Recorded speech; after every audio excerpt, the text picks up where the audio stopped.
Cette vidéo complète la leçon e-learning, formulation et fabrication de la solution hydroalcoolique. Cette vidéo fait référence à la procédure suivie par les hôpitaux universitaires de Genève, centre collaborateur de l'OMS pour la préparation et le contrôle qualité des solutions hydroalcooliques OMS. En préambule, la formulation 1 OMS de la solution hydroalcoolique avec les composants et valeurs inscrits à l'écran.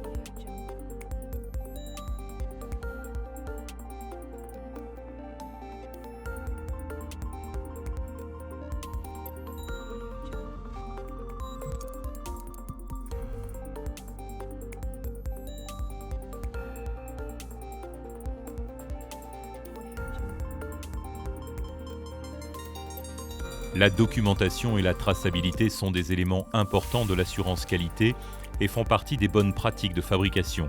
Pour cela, il est recommandé de remplir et signer au fur et à mesure la documentation relative à la préparation du lot de solutions hydroalcooliques, à savoir l'ordonnancier, le compte-rendu de fabrication.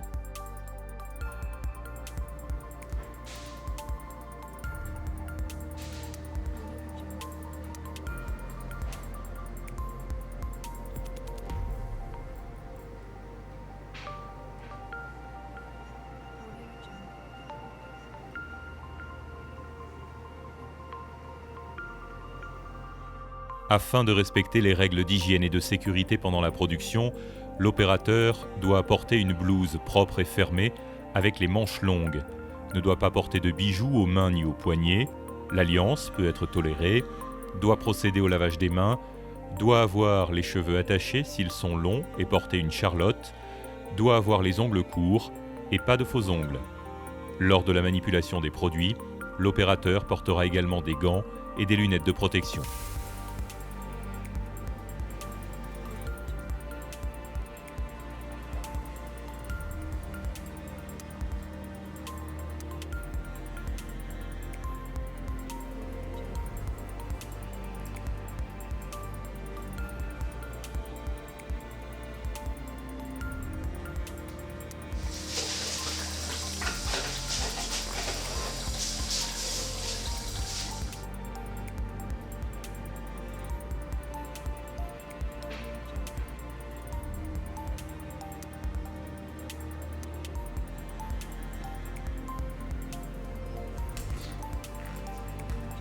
Avant, pendant et après la production, il est essentiel d'avoir de l'ordre, de la méthode et de la propreté.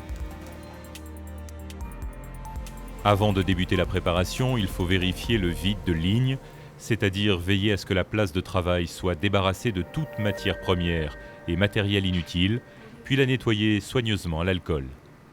Préparer sur la place de travail la quantité de matières premières nécessaires à la fabrication ainsi que tout le matériel et vérifier sa propreté. Si nécessaire, étalonner le récipient de la solution finale à 10 litres et tracer une marque. On peut recommander de graver la marque pour éviter qu'elle ne s'efface avec de l'alcool ou autre. Vérifier la concordance des dénominations et des quantités avec les documents de fabrication ainsi que la validité des produits. Date de péremption par rapport à la période d'utilisation du produit fini. Relever sur le compte-rendu de fabrication le numéro de lot et le numéro d'analyse de conformité de toutes les matières premières. Avant de débuter la mesure, un double contrôle de l'identification des produits doit être effectué par une seconde personne du service. Cette vérification doit être reportée sur le compte-rendu de fabrication.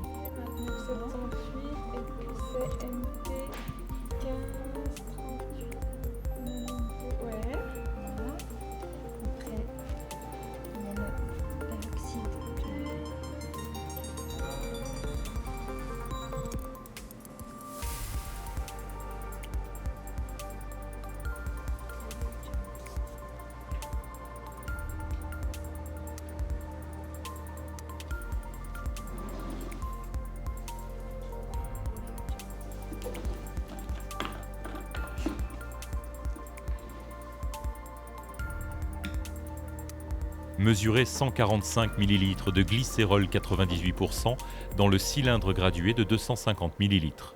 Pour faciliter la mesure dans le cylindre gradué, utilisez un entonnoir ou transférez préalablement dans un bécher. Évitez autant que possible de laisser couler le glycérol visqueux sur les parois du cylindre. La lecture du volume se fait en plaçant l'œil à la hauteur du ménisque et en prenant la valeur correspondant au bas de ce dernier.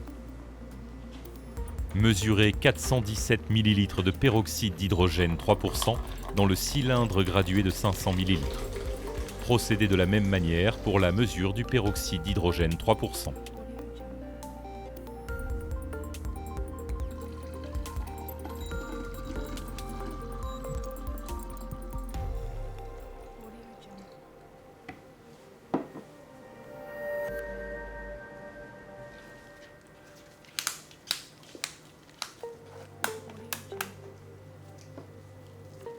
Mesurez 1105 ml d'eau distillée. Si l'établissement ne dispose pas d'eau distillée, faire bouillir l'eau pendant 15 à 20 minutes et la laisser refroidir à température ambiante, entre 15 et 25 degrés Celsius. Pour faciliter la mesure dans les béchers, transférez préalablement l'alcool dans un seau. Si pas de certificat d'analyse, vérifiez toujours le degré alcoolique de l'éthanol à l'aide de l'alcomètre avant de débuter la préparation. Si le titre d'alcool est inférieur à 96%, calculez la nouvelle quantité d'éthanol et d'eau distillée. Mesurez 8333 ml d'éthanol, 96%.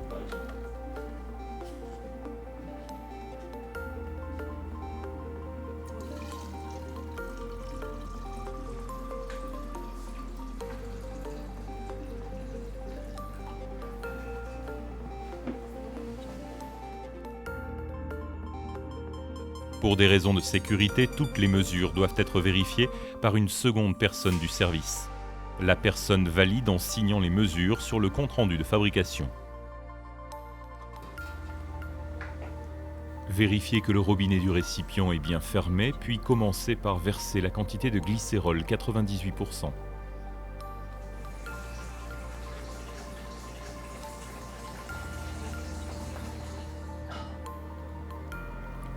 Ensuite, rincez le cylindre utilisé pour le glycérol avec un peu d'éthanol, de la quantité déjà mesurée, jusqu'à ce qu'il n'y ait plus de résidus de glycérol.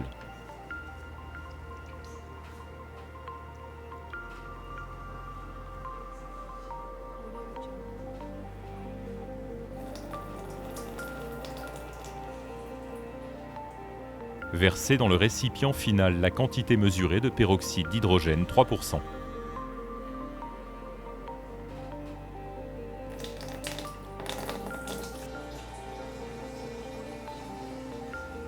Ajoutez la quantité d'eau refroidie ou distillée mesurée.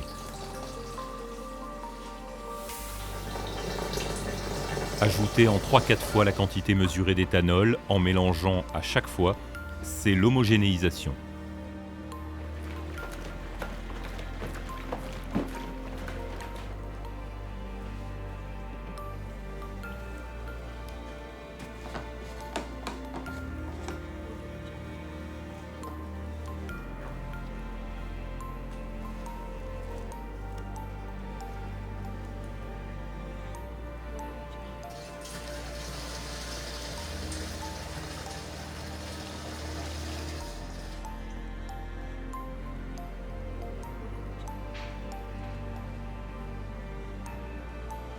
Fermez le récipient avec le bouchon à vis aussi rapidement que possible pour empêcher toute évaporation, puis mélangez délicatement en agitant le bidon durant 5 minutes. Vérifiez le volume final et au besoin, complétez avec de l'eau jusqu'à la graduation indiquée, contraction de la solution par le mélange eau-alcool et mélangez à nouveau.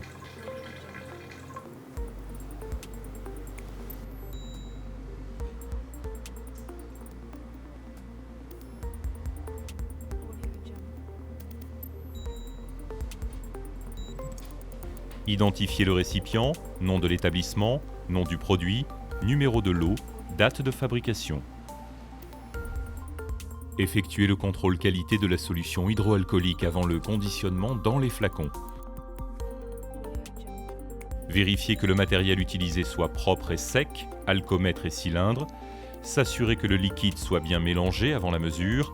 L'alcomètre devrait avoir la même température que le liquide à analyser. Pour cela, il est conseillé de les mettre tous les deux dans la même pièce quelques heures avant d'effectuer la mesure. Versez la solution dans un cylindre de 1 litre.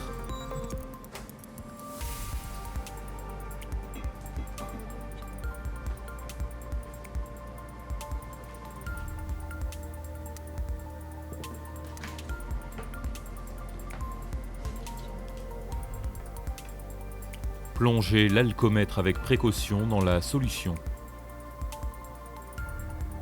Si quelques bulles d'air restent accolées à l'alcomètre, il faut le secouer un peu pour les faire disparaître, ou bien le sortir du liquide et le replonger à nouveau. Effectuez la lecture une fois que l'alcomètre se tient en équilibre et flotte librement sans toucher les bords de l'éprouvette. Relevez la température de la solution. Si la température n'atteint pas ou dépasse les 20 degrés Celsius, il faudra procéder à une correction de la concentration lue. Les limites d'acceptabilité sont égales à plus ou moins 5% de la concentration finale, soit 75-85% pour l'éthanol. Reportez le résultat sur le compte-rendu d'analyse. Ce test semi-quantitatif ne permet pas de mesurer précisément la concentration en H2O2 dans la solution, mais permet de détecter des erreurs majeures de concentration en peroxyde d'hydrogène, sous ou surdosage.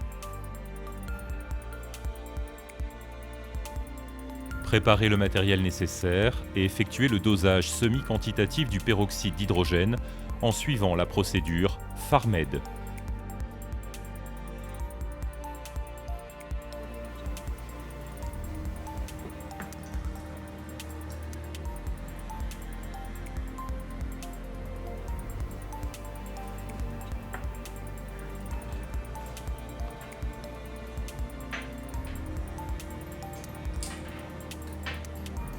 Diluez 10 fois la solution de désinfection des mains avec de l'eau distillée.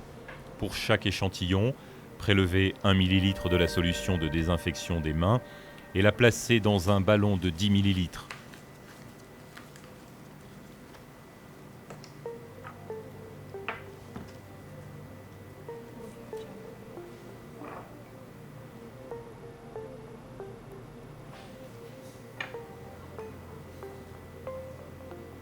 Complétez avec de l'eau distillée.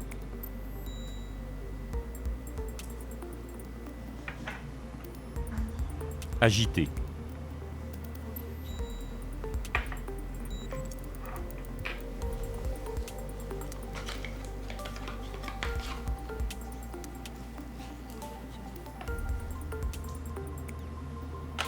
Trempez la bandelette durant 1 seconde dans la solution diluée. La sécher en secouant 1 à 2 secondes et laissez agir durant 45 secondes selon les indications du fabricant. Relevez les couleurs qui apparaissent en fonction des concentrations en H2O2 sur les bandelettes en les comparant aux couleurs de référence du fabricant. Reportez le résultat sur le compte-rendu d'analyse. Vérifiez le vide de ligne, c'est-à-dire veillez à ce que la place de travail soit débarrassée de tout matériel et la nettoyer à l'alcool. Préparez les flacons de conditionnement et vérifiez qu'ils sont propres. Complétez le compte-rendu de fabrication pour cette étape. La solution est immédiatement répartie dans les flacons. Pour cela, mesurez 100 ml de solution dans un cylindre gradué de 100 ml. Puis transférez ce volume dans le flacon de conditionnement.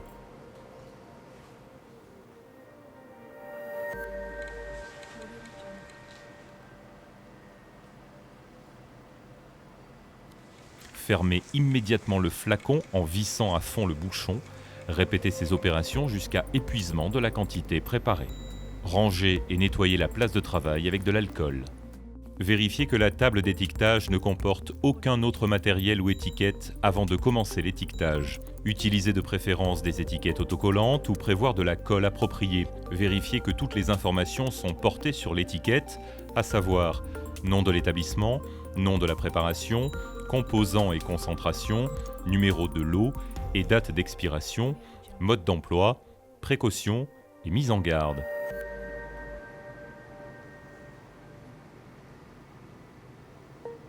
Collez une étiquette par flacon de manière à ce que les informations soient lisibles. Coller une étiquette du lot préparé sur le compte-rendu de fabrication. Inscrire le nombre d'étiquettes prévues et le nombre effectivement utilisé. Détruire les étiquettes remplies mais non utilisées pour être sûr de ne pas les coller par erreur sur un autre produit et diminuer ainsi le risque potentiel d'erreur.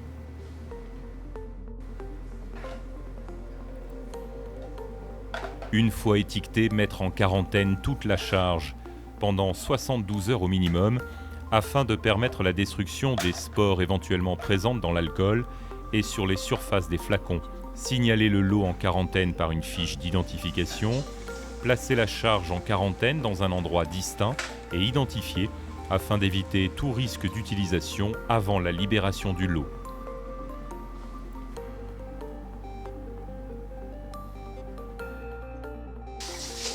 Nettoyer le matériel utilisé à l'eau et au savon liquide, puis bien rincer pour éviter tout résidu de savon ou trace. Le responsable de fabrication vérifie que les comptes rendus de fabrication et d'analyse sont dûment remplis et conformes aux exigences. La libération du lot et sa mise en stock seront ensuite possibles après les 72 heures de quarantaine.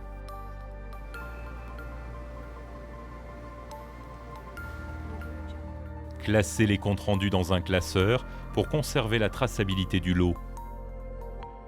Pour en savoir plus, reportez-vous à l'adresse internet suivante qui s'inscrit à l'écran.